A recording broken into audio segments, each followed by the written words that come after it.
A big part of my career has been looking at the therapeutic value of the 12 steps because the 12 steps really have harnessed some powerful psychological forces that creates an amazing change in our life. What is that change? Well, the truth is that the 12 steps are engineered to help us achieve emotional sobriety, to achieve true independence of spirit, to achieve autonomy, to learn how to take care of ourselves. These are things that we don't know. Emotional sobriety really helps us learn how to have a healthy relationship, how to have union with the preservation of our integrity, how to cooperate with integrity. Most of us get lost in our relationships. Most of us do a lot of things we don't want to do. We don't really know how to show up in a good way. Emotional sobriety is about learning to have healthy relationships.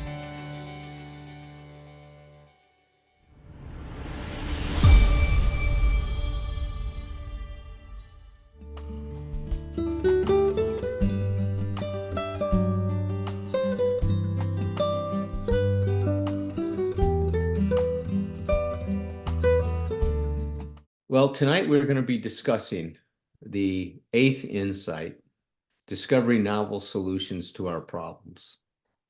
Now, what makes this an important part of emotional sobriety or the practice of emotional sobriety? Well, because we are often going to be confronted with situations that require a creative response. What I want to discuss with you tonight is that a lot of our problems occur because our behavior becomes fixed. I'll explain what I mean about that in a moment. But what we know from psychology is that a healthy person is a person without personality. Now, that sounds kind of bland, like, God, wouldn't that be a boring person, just someone that has no personality at all? Well, I don't mean it in that way. I don't mean a person who's boring and there's nothing going on and there's a stoic and they don't have any reaction to anything.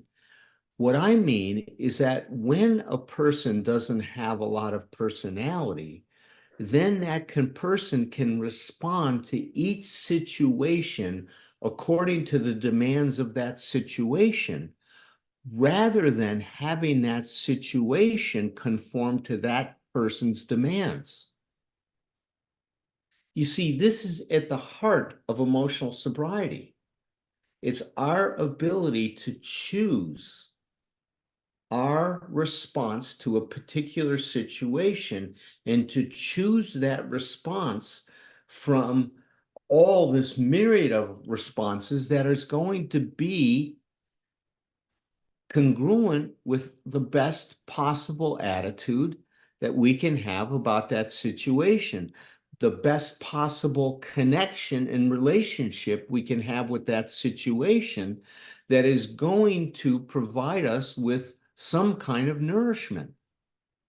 It's going to give us something that we want from that situation. Rather than demanding that situation meet our needs, we're talking about, and Bill even says this at one point, that we have to tailor ourselves to life rather than life being tailored to suit our needs. Now, that kind of flexibility, that kind of spontaneity requires that you don't have a lot of fixed behavior.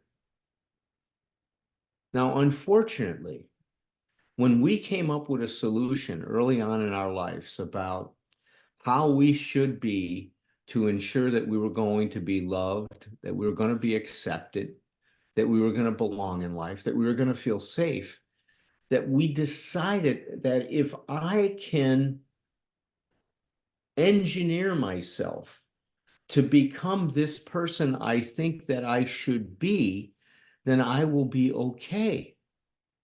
Now, I did that because I didn't like feeling the anxiety I had that I wasn't going to be okay. And as you know, any of you that have been aware of the anxiety, because every one of us in this room have experienced anxiety before, you know what happens when you feel anxious. You want to control a situation. You get mobilized to try to take as much control of that situation as you can because you're feeling so out of control. and so threatened by what might happen. So we want to control it. Well, when we did that early on, we came up with a set of ideas, a scheme, if you will, or a schema on how we should be to be okay. That schema said that certain aspects of who we are, and another way that we can say this is certain self parts, because we're comprised of a multitude of different possibilities. That's what's so great and so unique and so interesting about human beings, is that we're so many different things at the same time. So when we come up with this idea that I have to be a certain way to be okay, then certain parts of me are okay and other parts of me aren't.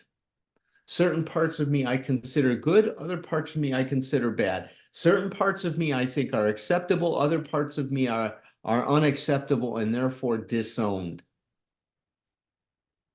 When I disown an aspect of myself, I am reducing the number of possibilities I have in dealing with the situation in front of me. Think about it as though you've got a toolkit, a tool belt on, and in your tool belt, you only have 2 or 3 tools. Well, any situation you encounter, you're going to have to use one of these 3 tools to deal with it. Well, if the situation I encounter requires a saw and all I've got is a hammer and a screwdriver and, maybe a crescent wrench, then I'm going to have to try to use one of these 3 things to deal with this situation that really requires a saw. Not a wrench, not a screwdriver, not a hammer, but I need to cut something. So now I find myself pounding away, maybe trying to use this screwdriver as a chisel or whatever I have, but it's going to be ineffective because I'm using something that is not suited to deal with the situation at hand. So let's say my solution in life was to be a nice guy all the time, and I'm in, dealing with a situation where I need to be assertive, but all I can do is be nice or fawning and trying to please the other person. I will be ineffective in dealing with that situation. And it's very unlikely that I will get my needs met. You've heard that old saying, the squeaky wheel gets the grease, right? Those people that have the ability to assert themselves when they're not getting the service that they think that they require in a situation, oftentimes get people to respond to their needs. Situation, if you're not going to assert yourself, then it's easy to take advantage of you. So when our behavior becomes fixed, we lose what we call degrees of freedom. The more fixed our behavior is, the fewer degrees of freedom. Degrees of freedom means the number of ways I can possibly respond to a situation. The greater the number of degrees of freedom I have, the more effective I can be as a human being. We've talked at length about the fact that self-efficacy, or feeling confident in one's ability to cope with life, is an important factor of self-esteem. Well, if I'm fixed, there's no way I can feel good about myself because I'm not able to be effective in dealing with life. I keep trying to fit everything into my lane, right? Rather than being able to deal with the situation as it is. And now, then, when my behavior is fixed, I come up with all these rules where I try to funnel everybody and everybody's behavior into the lane that's acceptable to me. As Bill says, we step on the toes of others and they retaliate. We demand that other people do what we want them to do, and they don't like it. They want to be their own person and they retaliate. And then we're left with this thing as, God, look at all these. I just obviously, choose toxic people in my life. I better cut them all out. That's the faulty conclusion we come up with. instead of seeing that the problem is being created by me and my limited ability to respond in the best way possible to any given situation. Let's say I've had a significant loss in my life. The best possible response to that is to grieve and cry. But if I don't, then what happens? You've heard Roger say it, and I've said it before. If you are not able to allow yourself to feel your sadness and sorrow, it will limit your ability to feel your joy. So we pay a terrible price when our behavior is fixed. We lose a part of ourselves. We lose the possibility of finding new ways of dealing with the situation. So part of this discovery of novel solutions to a problem is becoming aware of how we're limited first. I need to understand my limitations, my gaps in knowledge, the degrees of freedom I'm operating from, so that I can start to expand the possibilities. See, one of the things you're going to see all along here is that emotional sobriety is about expanding, increasing our awareness and our consciousness. As we increase our awareness and our consciousness, more possibilities are discovered in terms of dealing with situations. And we end up finding solutions to situations as we were promised in the ninth step that used to baffle us. Because we're not as limited as we were before. And that's the exciting thing about this, is that there's, in my opinion, there's literally no limit in terms of the possibilities that we can discover in terms of learning to deal with situations that we could have never imagined that we could cope with. So that's what we're going to be focusing on in this chapter, discovering novel solutions to the situations we're confronted with that are quite challenging and require us to bring the best of ourselves to deal with the situation. So with that introduction, I'll invite Roger, and Herb is here tonight. He was not out dancing with his girlfriend.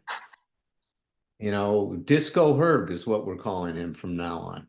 Look at him. Look at him. He's moving. He's working those moves already. Welcome, gentlemen. Good evening. It's great to be back with you tonight.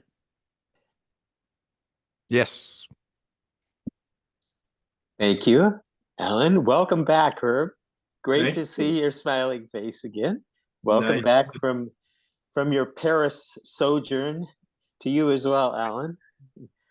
Thanks, Roger. As long as we're doing a health inventory, before we launch into our discussion, how is your hip doing, Alan, at this point? I walked more in Paris than I have walked in the last 4 months. And I think it was really good for me. Okay. I'm feeling that was Good. the PT that I needed to do right now to start getting some of the strength back. So I have been in less pain than I have been in at any time in the last. Great. Wow, good to hear. Very good to hear. Are you using a cane still?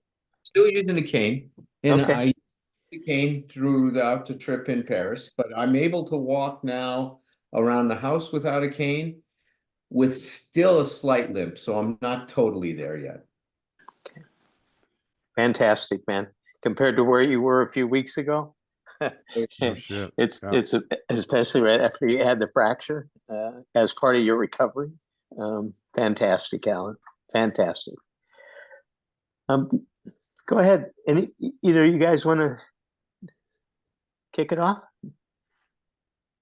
You just keep going, Roger. You're doing good. Yeah, I'm doing good. Proud of you. All You're right. marvelous. You're marvelous. Thank you. Thank you so much. So I was not sure who was going to do the lead tonight. So I prepared to do that in case I was called upon. So let me read something I was going to mention because it dovetails with something you said, Alan. Nathaniel Branden, in his book, The 6 Pillars of Self-Esteem, talks about the integration of what Alan discusses as integration of our 2 hemispheres of our brain and the, to some extent, differing capabilities or differing functions of our left hemisphere versus our right hemisphere. And it's a great discussion. If you do have Alan's book, please take time to read it, chapter 10, I believe. Because part of learning about some anatomy and physiology is not so much that we need to think of, remember it in detail or get detailed knowledge about it, but it can have a lot of impact on our perception of our capabilities. I want to say that again. Understanding things like left hemisphere functions related to reasoning, related to language, related to impulse control, and the ability to regulate our emotions. Understanding the right hemisphere, this is for primarily right-handed people. It tends to be reversed for left-handed people, but not for all left-handed people. The right hemisphere is much more concerned with creativity, with imagination, with non-linear, non-black and white kinds of processing and kinds of problem solving. So Alan has a wonderful section where he brings together several what he calls paradoxes, a few of which I'll just give a couple of examples, if I can find them, such as learning to be serious in our life and have a sense of humor about ourselves at the same time, such as being able to be proactive and really active in our problem solving, and at the same time have the flexibility that we need to receive, to, as he put it, have a sense of wonderment or a sense of wonder and openness about life emotionally. And Alan goes on to describe several more of these orientations toward life that involve what? Bringing together these 2 different aspects of our anatomy and 2 different aspects of who we are as human beings. Branden actually addresses this somewhat in his book about self-esteem, The 6 Pillars, as well. He doesn't address it anatomically, but I think he addresses it really eloquently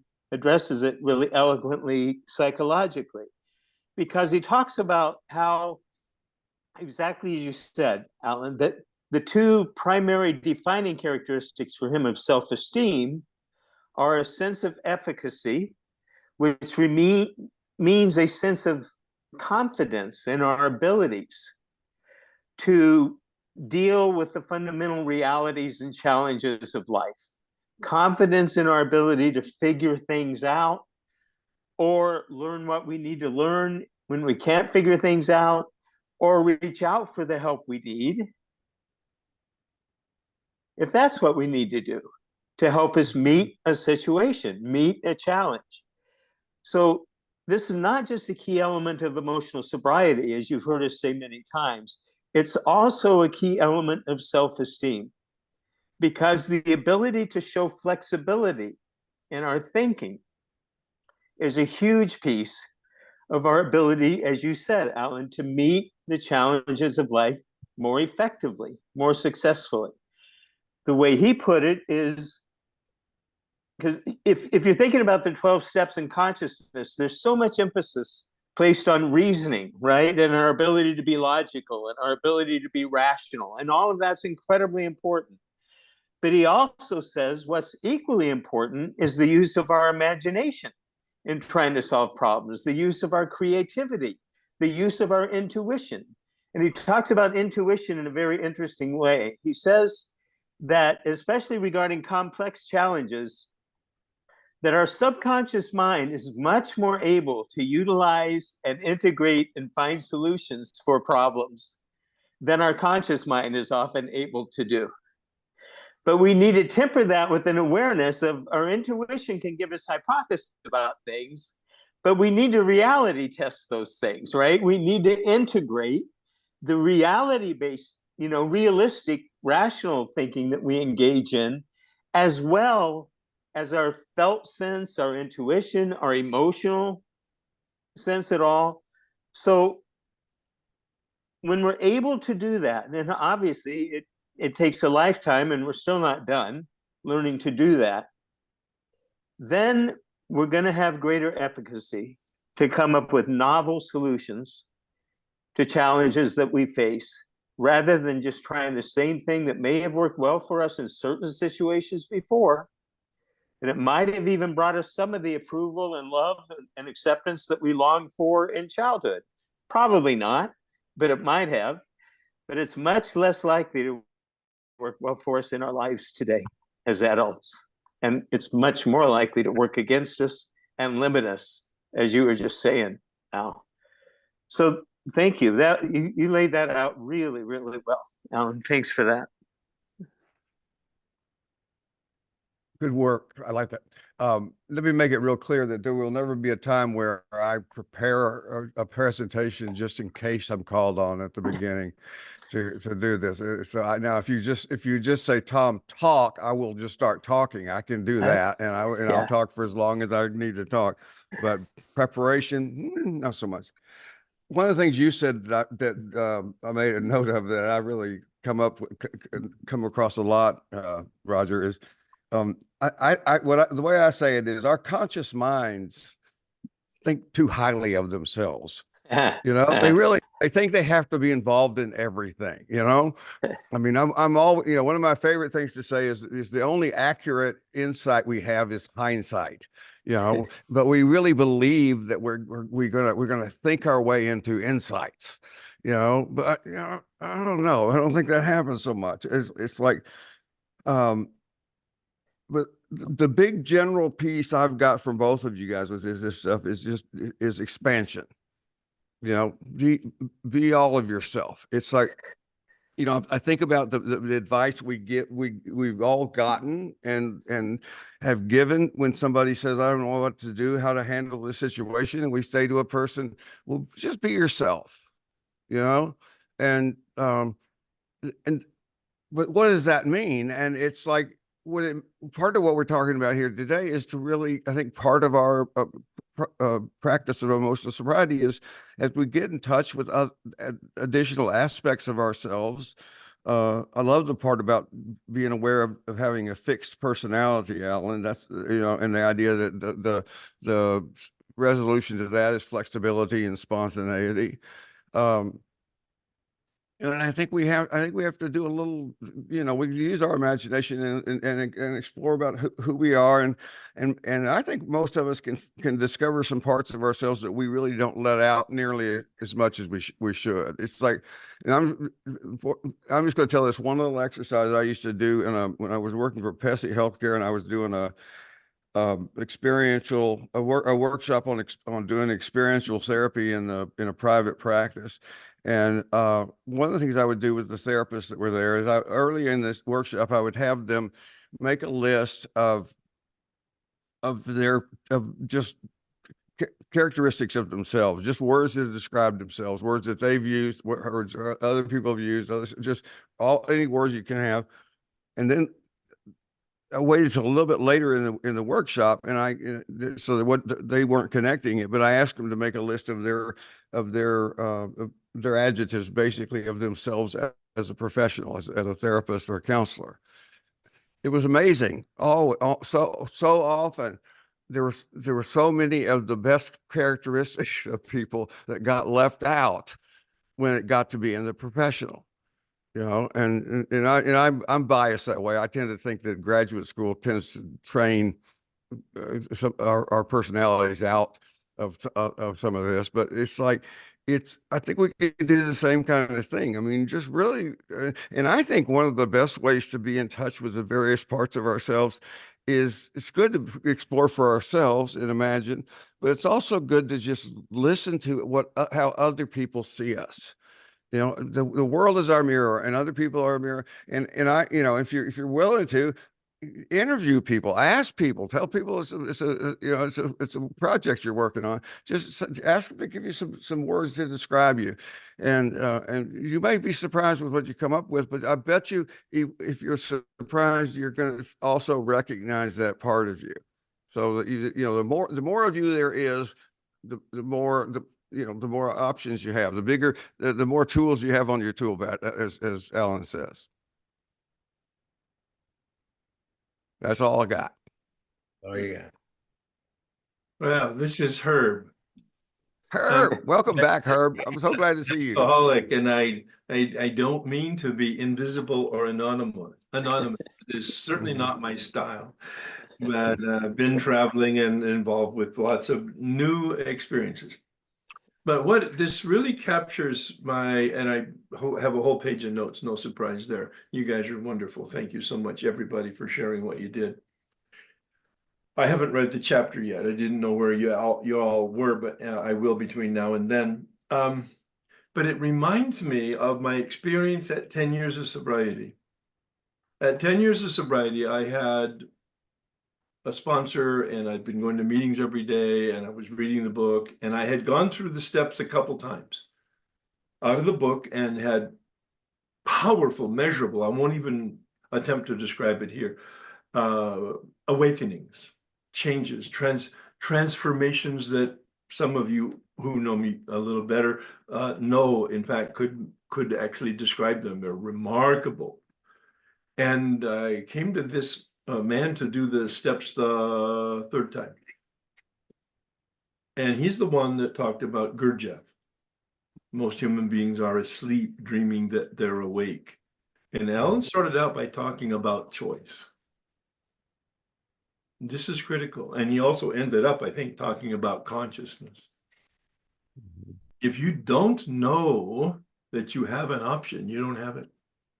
If you don't see that there's an alternative, you don't have it.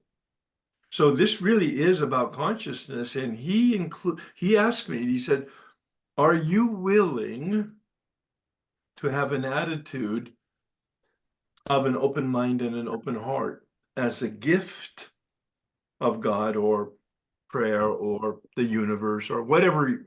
He used different words. Are you willing to have an open mind and an open heart as a gift, not because you have an open mind, an open heart, not because you've made a decision and you're trying really hard and you're reading about it and you're no. That in fact, there will be intervention by the universe. And you're willing to receive it and not control it. And this is what it reminded me of, at least on the surface of what you have all said in my initial reaction to it. And I adopted it. I was willing to experiment with it. Now, it's interesting because my first prayer that I drafted, he asked me to write my prayer, was, God, please help me set aside. You may not hear the subtlety of that, but after 3 months of prayer, I woke up to the grossness of it. I said to God, which I believe in at that time and still do, please help me set it aside. Really, Herb, you're still going to control the process? I mean, it was totally unconscious. Yeah, you got it. Totally unconscious. And then I opened up. All right, bring your crowbar, because I have no idea what's closed and what's open. And I'm very willing to attempt to cooperate with the gift of consciousness, the gift of choice. And it's become one of my trademarks, called the set-aside prayer, the set-aside attitude, that I counsel everybody to attempt to really embrace this openness to whatever it is that you believe you can be open to, that has any power, that can create any kind of influence over the way we are. And that attitude and stance allowed me then to have a monumental spiritual awakening as the result of approaching the big book and the step process with this attitude. And the gift I received was, for the very first time, seeing that the tradition, the vocabulary, the information I had received up to that point about spirit was the very impediment of my relationship with the mystery. And it restarted the whole game again. Thanks. Thanks, Herb. I like that. Restarted the whole game again. I like that, Herb. Yeah. From a very different viewpoint, right? A very different viewpoint experientially. Right. Yeah.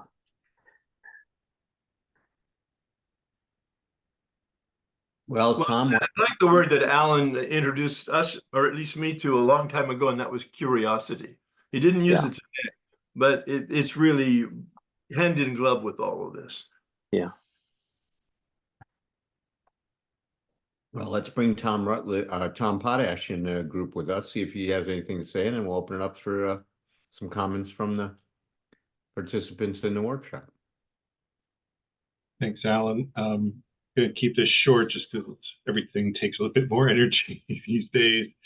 I'm just going to go with back to something that Thom said, which was the idea that we could think our way into insights, right? That we give our, I guess, intellect or conscious too much credit, and it resonated with me because, like, not to downplay intellect, right, learning and all of that, because I've absorbed all this stuff at one point or another, but I find them most effective when I can just open my mouth, right, and not pre-think too much, right, just like let spirit flow through, and then I'll go, wow, like, where'd that come from, right? And because I thought that I had to think my way through things, I had to plan and manipulate and control, and how I was going to sound, and and all of that.